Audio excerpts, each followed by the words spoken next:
রাজস্থানের ছোট্ট সোনালী শহর জয়সালমীর, যেখানে প্রতিটি দেওয়ালে সূর্য আলো পড়তেই সুবর্ণবর্ণে রঞ্জিত হয়। এখানকার গলিগুলি সত্যিই উপভোগ্য। জয়সালমীরের পশ্চিম প্রান্তে বিস্তীর্ণ মরুভূমির ছোট্ট শহর সাম, যেখানে আমরা জীবনের বেশ কিছু খুশির সময় কাটালাম।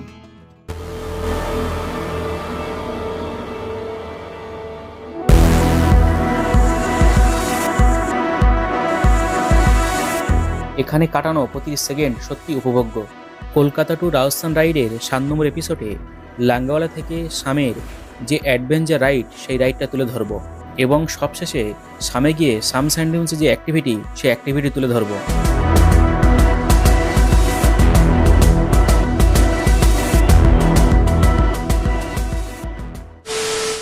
আমরা এখন NH 70 ধরে চলে যাচ্ছে সামের দিকে। টাইম হয়েছে 12টা 16। গ্রামটা দেখো, মানে বাড়িগুলো কি দারুণ দারুণ গোল গোল। সেই আফ্রিকার কথা মনে পড়ছে। আফ্রিকার বিভিন্ন যে জনজাতিগুলো আছে না, সেই জনজাতির ঘর বাড়িগুলো আমরা যখন সোশ্যাল মিডিয়ায় দেখি, ঠিক সেই শ্রেণী ঘর বাড়ি এখানে। দেখতে সুন্দর লাগছে, কিন্তু জীবন অতিবাহিত করা অতটা সুন্দর নয়।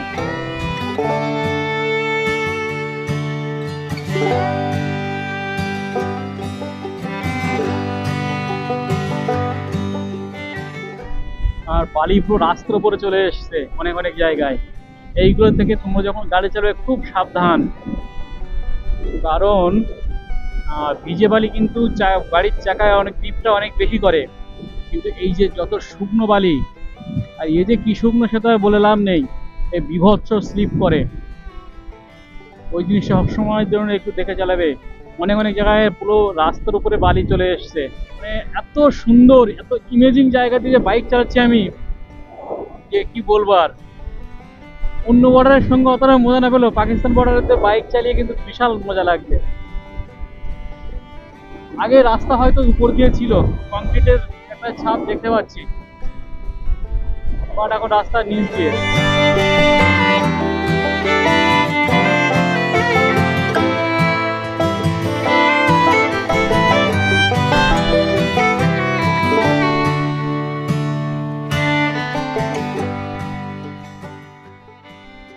क्या सर?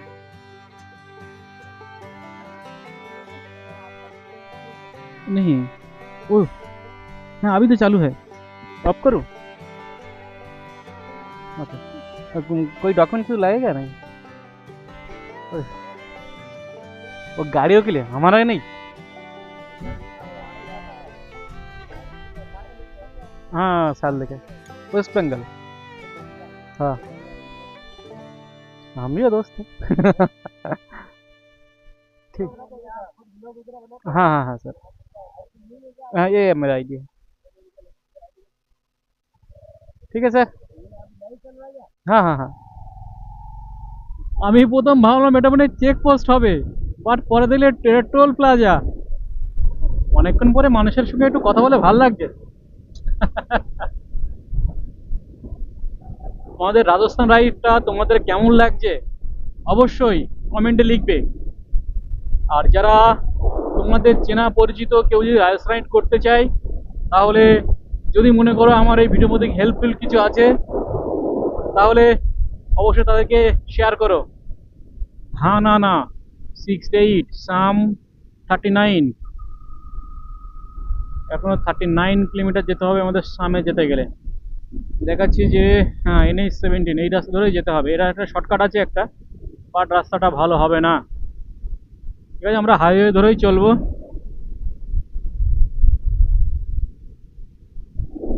তো ওই দিকের তুলনায় এই সাইডটা একটু একটু কিন্তু গাছের সংখ্যা বাড়ছে, হ্যাঁ, সবুজের সংখ্যা একটু হলেও আছে।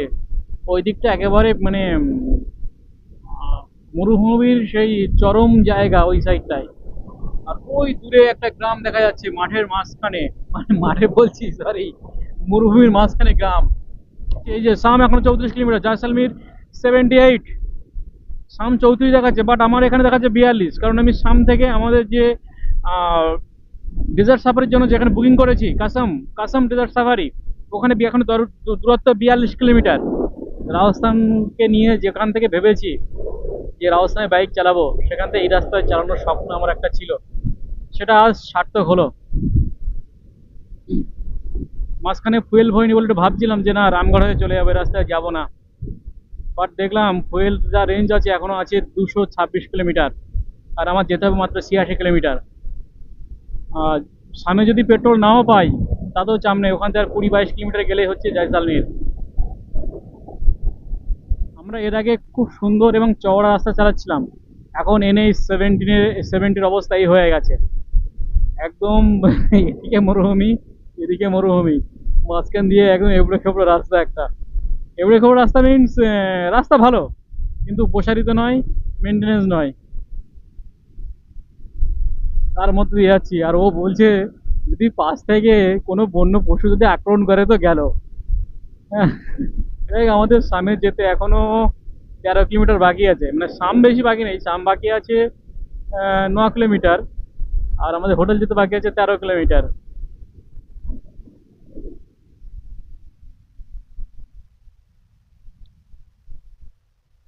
দাঁড়াই একটু, আমরা এখন এখন এক জায়গায় দাঁড়িয়ে আছি, চারিদিকে শুধু জঙ্গল। আর তোমরা একটু দেখে নাও, উপর দিয়ে দেখাচ্ছি এখানে একটা ভিলেজ আছে, অনেকক্ষণ পরে একটা ভিলেজ পেলাম। 4টে বাড়ি নিয়ে একটা ভিলেজ। 4খানা বাড়ি নিয়ে বলে 4টে বাড়ি নিয়ে একটা ভিলেজ।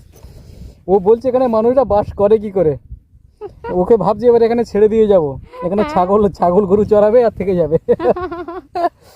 একটু কষ্ট হচ্ছে বলে গাড়ি থেকে নামছি না, মানে ওর ভয়ও লাগছে খুব, বলছে এইসব জায়গায় কোথায় গিয়ে কেড়ে নেবে ঠিক নেই, তাড়াতাড়ি চলো এখান থেকে চলে যাই। ঠিক আছে, তোমাদের সঙ্গে দেখা হচ্ছে ডাইরেক্ট সামে আমাদের কাসম সাফারিতে গিয়ে। এখন আমরা আছি সাম, মানে এই যে এরিয়া, এর পর থেকে সব বিভিন্ন সাফারির যে এরিয়াগুলো শুরু হচ্ছে। এই যে জয়সালমীর 45 কিলোমিটার, সাম স্যান্ডিউন্স 5 কিলোমিটার। অ্যাকচুয়ালি আমরা সাম স্যান্ডিউন্সে ওখানেই আমরা বুকিং করেছি। আর এখন সামনে এসে দেখছি এখানে একটা পেট্রোল পাম্পও আছে, এখানে নায়রার পেট্রোল পাম্প। তাদের সামনে তোমরা যদি চলে আসো পেট্রোলের সমস্যা হবে না, যদি পাম্পে তেল থাকে। একটানে এই এরিয়ায় সব রিসর্টগুলো আছে। আমাদের রিসর্টটা একটু আরো সামনে গিয়ে। আমরা চলে এসেছি আমাদের কাসম সাফারি ক্যাম্পে।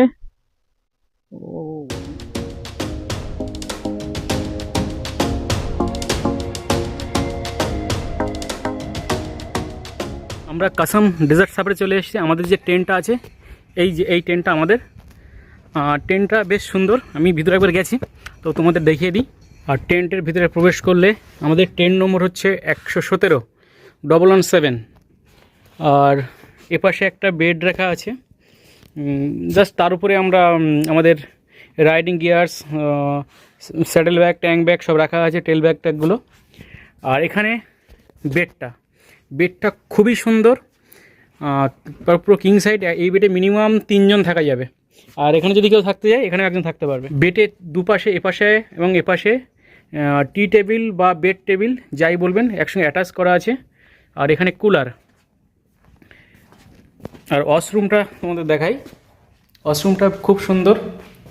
এই যে এপাশে বেসিন, ওদের ওয়েস্টার্ন কোমোড, আর শাওয়ারের ব্যবস্থা আছে এবং হট ওয়াটার, কোল্ড ওয়াটার দুটোরই ব্যবস্থা কিন্তু এখানে আছে। খুব সুন্দর। কাসম ডেজার্ট সাফারিতে আমাদের এই টেন্টের টোটাল বাজেট হচ্ছে 3500, এর মধ্যে ইনক্লুডিং ডিনার এবং ব্রেকফাস্ট, তাছাড়া ক্যামেল রাইড, জিপ সাফারি, স্যামসান্ডুন্সে ঘোরাঘুরি সব কিছু ইনক্লুডিং। বেশ সুন্দর। এখন হয়তো একটু গরম লাগছে, বাট কুলার ছাড়লে, কুলারটা আমি এই মুহূর্তে বন্ধ রেখেছি ভিডিওটা করার জন্য, আওয়াজ হচ্ছে তো, কুলার ছাড়লে ঘর কিন্তু পুরো ঠান্ডা হয়ে যাচ্ছে। আর রাত্রে এখানে বেশ ঠান্ডা, মানে বলছি যে প্রায় 18 নিচে নেমে যাচ্ছে ঠান্ডা। তাদের বুঝতে পারছো আমাদের শীতকালের মতো ঠান্ডা কিন্তু রাত্রে এখানে পড়তে চলেছে। তোমরা আসলে অবশ্যই কাসম ডেজার্ট সাফারিতে আসতে পারো। আমার ডেসক্রিপশানে এনার ফোন নম্বর আমি দিয়ে দেবো।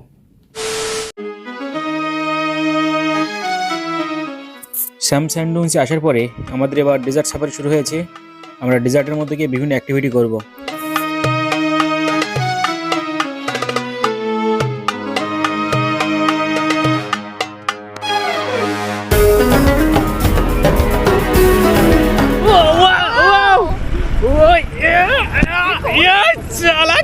মজা রে বাবা,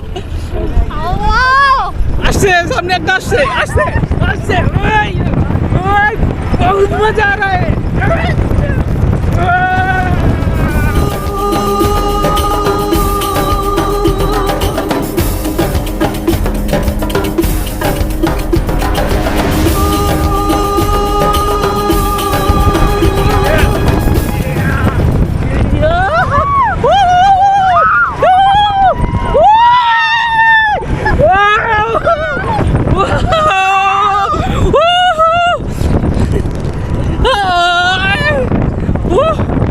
আজকে ভিডিওটা কোনো স্কিপ হবে না, নন স্কিপেবল ভিডিও।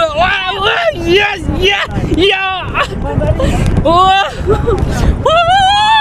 ইয়া ইয়া আসবে, আবার একটা আসবে, আসবে সামনে। ইয়া ইয়া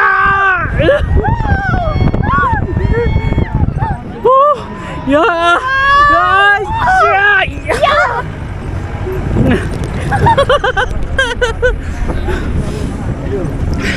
শুধু এই রাস্তার এখানটা দেখো কি অবস্থা এখান থেকে।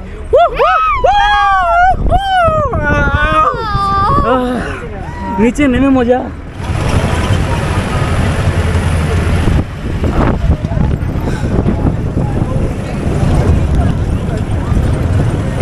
বসে পড়েছে, প্যান্ট খুলে যাচ্ছে না। ও ভাই এখানেও আছে, দেখো এখানেও আছে, দেখো ওই ওই সাইড দিয়ে নামবে, এখান দিয়ে নামবে। ও বাপরে বাপরে বাপরে, ও বাপরে বাপরে,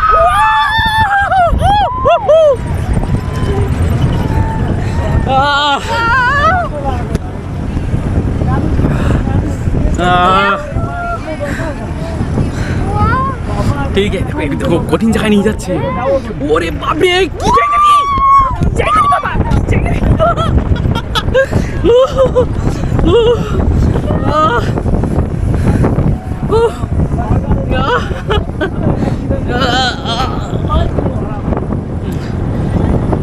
আমরা চলে এসেছি ফুললি ডেজার্টে। আবার এখানে একটা রাস্তা রোড আছে, এই যে রোড বলে তো কিছুই নেই, শুধু বালিয়াড়ি বালিয়াড়ি।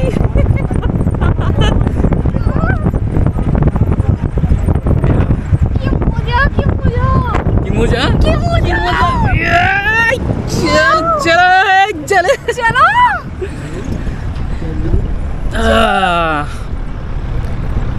हुआ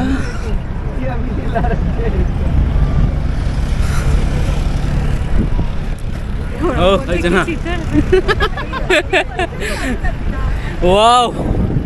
ओसे fully desert. Thank you कसम भैया।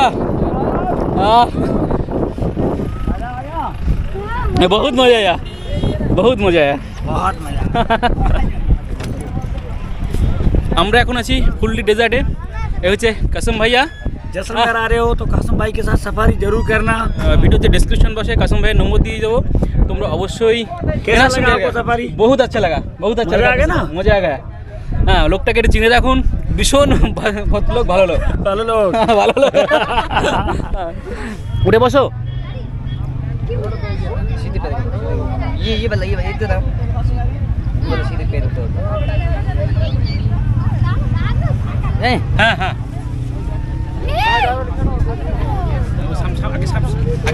সামনে पे। हाँ ये बंद हो गया। এখন আমাদের চলছে ক্যামেল সাফারি, আর যে ভাই আমাদের নিয়ে যাচ্ছে। আমি সবাইকে বলবো যদি সম্ভব হয় তাহলে সবাই একবার রাজস্থানে ঘুরে আসবে। আমি উটের পিঠে প্রথমবার উঠলাম।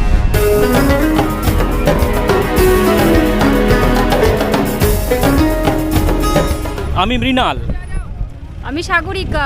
আমরা দা মিনারিকা। আমরা ভারতবর্ষের বিভিন্ন জায়গায় আমাদের বাইক নিয়ে ভ্রমণ করছি, তা তোমাদের কাছে সেই ভ্রমণের সমগ্র তথ্য তুলে ধরছি। তোমরা অবশ্যই চ্যানেলটাকে দেখবে এবং ভালো লাগলে লাইক ও শেয়ার করবে এবং কমেন্ট করতে ভুলবে না।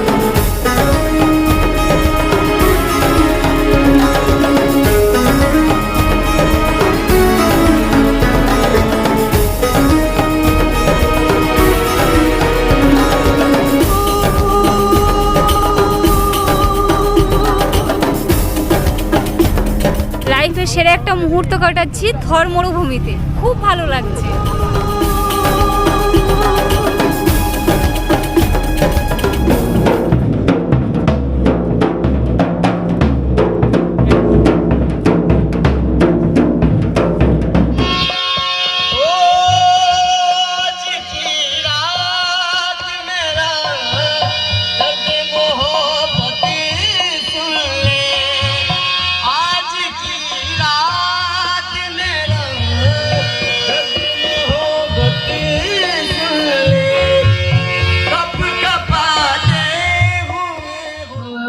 সন্ধ্যাকালীন প্রোগ্রামের মাঝে এই আমাদের টিফিন চলে এসছে। এখানে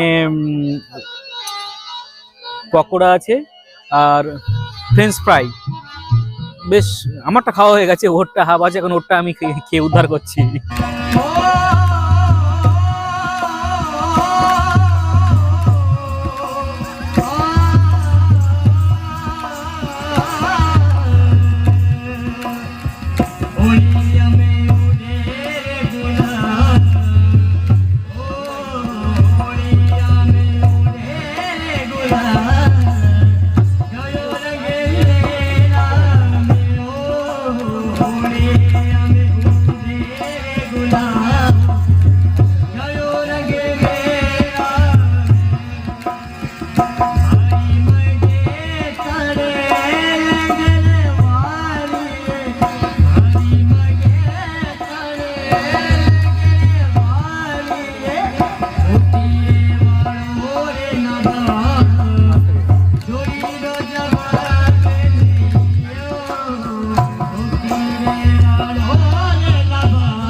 আমরা ডিনার করতে এসেছি, ওখানে যা যা মেনু ছিল একটাও বাদ দিইনি।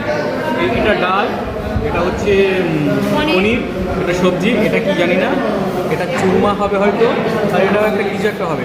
মানে যা যা মেনু ছিল সব কটা নিয়েছি, আর মেনু যা যা ছিল একটাও বাদ দিইনি। ওখানে যা ছিল সব একটা দুটো করে সব নেওয়া হয়েছে। বেশি নাওনি? সব অল্প অল্প করে নিয়েছে।